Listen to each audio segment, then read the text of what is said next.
Enforcement ഡയറക്ടറേറ്റിന്റേത് തെരഞ്ഞെടുപ്പ് മുന്നിൽ കണ്ടുള്ള രാഷ്ട്രീയ കളിയാണെന്ന് പറയുകയാണ് CPM സംസ്ഥാന സെക്രട്ടറി MV ഗോവിന്ദൻ. മുമ്പുള്ള തെരഞ്ഞെടുപ്പുകളിലും സമാനമായ രീതിയിൽ ED നോട്ടീസ് അയച്ചിരുന്നുവെന്നും അദ്ദേഹം പറയുന്നുണ്ട്. ഈ കളികൾ കേരളം കൃത്യമായി മനസ്സിലാക്കുമെന്നും 1 ലക്ഷം കോടി രൂപയുടെ വികസന പ്രവർത്തനത്തിനാണ് കിഫ്ബി നേതൃത്വം കൊടുത്തതെന്നും കിഫ്ബി വഴി നടത്തിയ പ്രവർത്തനങ്ങൾ കേരളത്തിന്റെ എല്ലാ ഭാഗങ്ങളിലും കാണാമെന്നും അദ്ദേഹം പറയുന്നുണ്ട്. മുമ്പ് നോട്ടീസ് അയച്ചപ്പോഴും എന്തിനാണ് തന്നെ വിളിച്ചതെന്ന് തോമസ് ഐസക് ഉയർത്തിയ ചോദ്യത്തിന് ED ഇതുവരെ മറുപടി നൽകിയിട്ടില്ല എന്നതും എടുത്തു പറയേണ്ട മറ്റൊരു കാര്യമാണ്. ഇതിന് പിന്നാലെയാണ് വീണ്ടും നോട്ടീസ് അയക്കുന്നത്. കേരളത്തെ തകർക്കാനായി നടത്തുന്ന ശ്രമങ്ങളുടെ ഭാഗമാണ് ED നോട്ടീസ് എന്നും ഇത് കേരളത്തോടുള്ള വെല്ലുവിളിയാണെന്നും അദ്ദേഹം പറയുന്നുണ്ട്.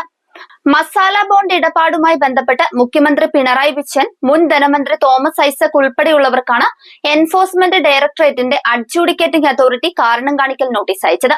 ED നോട്ടീസ് തെരഞ്ഞെടുപ്പ് സ്റ്റണ്ടാണെന്നാണ് വി ശിവൻകുട്ടി പറയുന്നത്. കേരളത്തിലെ വികസനം തടസ്സപ്പെടുത്താനുള്ള നീക്കം നിയമപരമായി നേരിടുമെന്നും CPM-ന് BJP-യുമായോ UDF-ഉമായോ യാതൊരുവിധ ബന്ധവുമില്ലെന്നും വി ശിവൻകുട്ടി പറയുന്നുണ്ട്. തെരഞ്ഞെടുപ്പ് മുന്നിൽ കണ്ട് BJP ED-യെ വെച്ച് കളിക്കുകയാണ്. തദ്ദേശ തെരഞ്ഞെടുപ്പിൽ BJP-യെ സഹായിക്കാനാണ് ED നീക്കം. കേരളത്തിലെ CPM നേതാക്കളെ കുടുക്കാൻ ED കുറെ നാളായി പരിശ്രമം നടത്തുകയാണ്. അതെല്ലാം പൊളിഞ്ഞ് പാളീസായ സാഹചര്യത്തിലാണ് തദ്ദേശ തെരഞ്ഞെടുപ്പിന് ദിവസങ്ങൾക്ക് മുമ്പ് നോട്ടീസുമായി ഇറങ്ങിയിരിക്കുന്നത്. ഈ തെരഞ്ഞെടുപ്പ് സ്റ്റണ്ട് ജനങ്ങൾ പുച്ഛിച്ച് തള്ളുമെന്നും തെരഞ്ഞെടുപ്പ് കാലത്ത് വിവാദങ്ങൾ മനഃപൂർവ്വം കൊണ്ടുവരികയാണെന്നും ശിവൻകുട്ടി പറയുന്നുണ്ട്. കേരള ഇൻഫ്രാസ്ട്രക്ചർ ഇൻവെസ്റ്റ്മെന്റ് ഫണ്ട് ബോർഡിന്റെ ധനസമാഹരണത്തിനായി നടത്തിയ മസാല ബോണ്ട് ഇടപാടിൽ വിദേശ നാണ്യ വിനിമയ ചട്ടങ്ങൾ ലംഘിച്ചെന്ന് ചൂണ്ടിക്കാട്ടിയാണ് നോട്ടീസ് അയച്ചിരിക്കുന്നത്.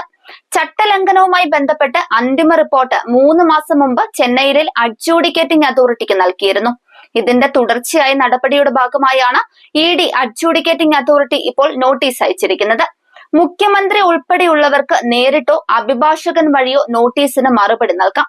2020-ലെ തദ്ദേശ തെരഞ്ഞെടുപ്പ് കാലത്താണ് ആദ്യമായി ഈ കേസ് വന്നതെന്നും അതിനുശേഷം നിയമസഭാ തെരഞ്ഞെടുപ്പ് കാലത്തും ലോക്സഭാ തെരഞ്ഞെടുപ്പ് കാലത്തും വന്നിരുന്നുവെന്നും തോമസ് ഐസക് പ്രതികരിച്ചു.